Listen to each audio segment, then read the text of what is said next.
Well, as you know, I'm a bit of a mongrel. My father came from that part of Poland, which is now the Ukraine, eastern Poland, and was taken age 17 by the Russians to Kazakhstan in a cattle truck, which I think took 17 days. He kept a diary, and he kept a diary right the way through the camp, the work camp, but until the pencil he was using ran out, and then the diary runs out. It makes harrowing reading. But he survived, and in 1943, Russia swapped sides and they allowed 4,000 young men out to join the Allies. And he had had a fall off a hayrick and always prayed that if something happened to him, that it be to his left leg, because after every day of marching, his leg had swollen. Shortly after the Battle of Monte Cassino in Italy, he was with the Polish Eighth Army. He was blown up on a minefield, trying to get some men across, and was taken to the UK by hospital ship, where he spent a few years in Scotland, living amongst other places with Gordon Jackson's parents to learn English. And he was accepted into Cambridge to read modern languages, which is where eventually he met my mother, and that's another story. And I know far more about my mother's side.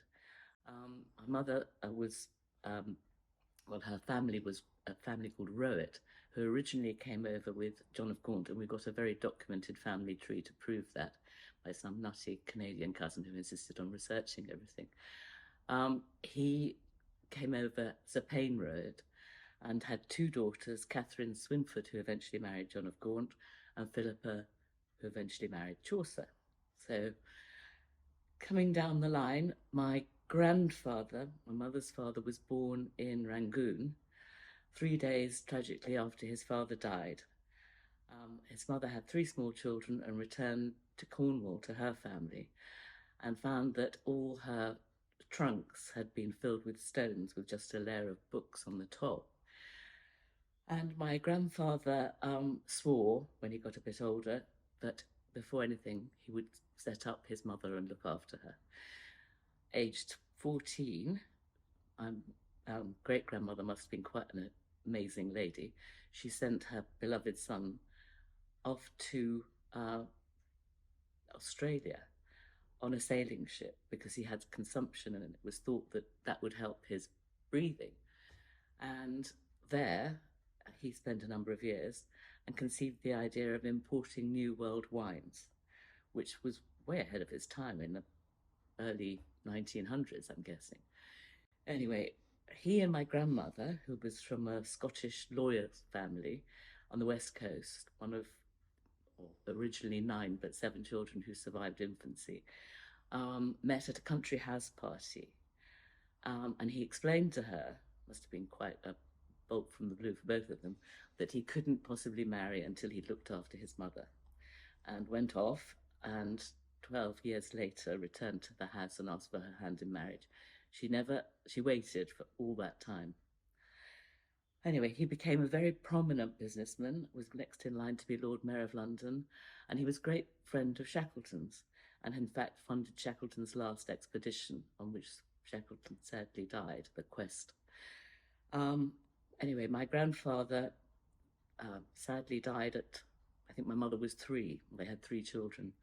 And my grandmother had 8 happy years of marriage, and then was left a widow.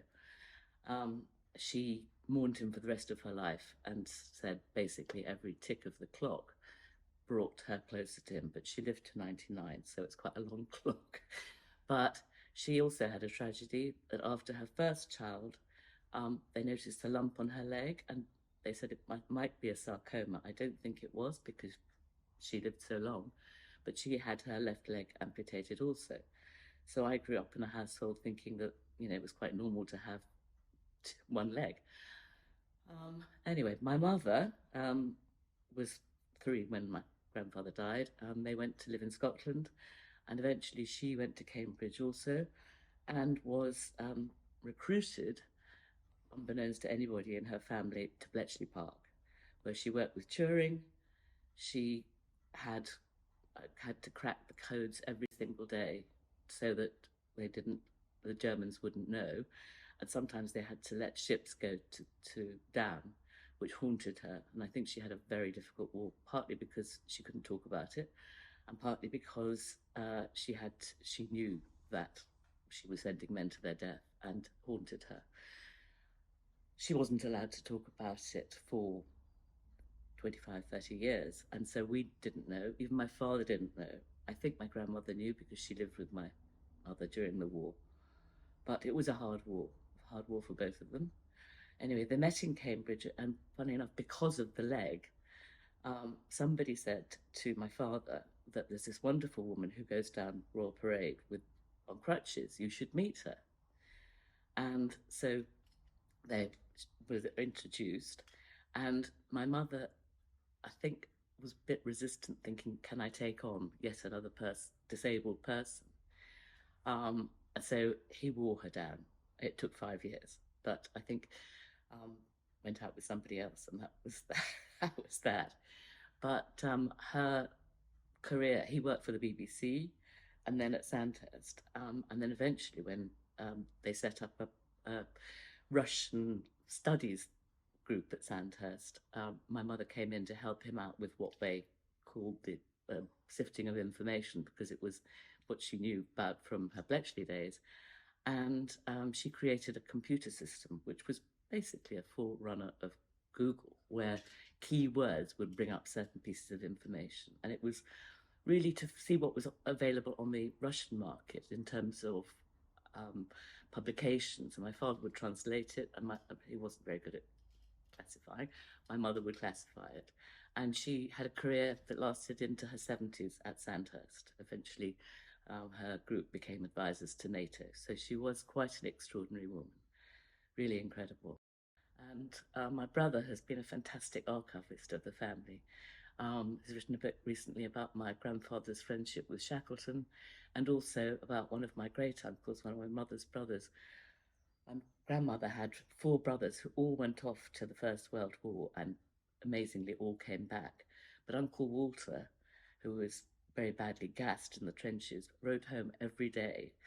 And at the end of each letter, he would write, "We are all flourishing." And he wrote in a very matter-of-fact way. He kept diaries of things that were going on quite traumatically.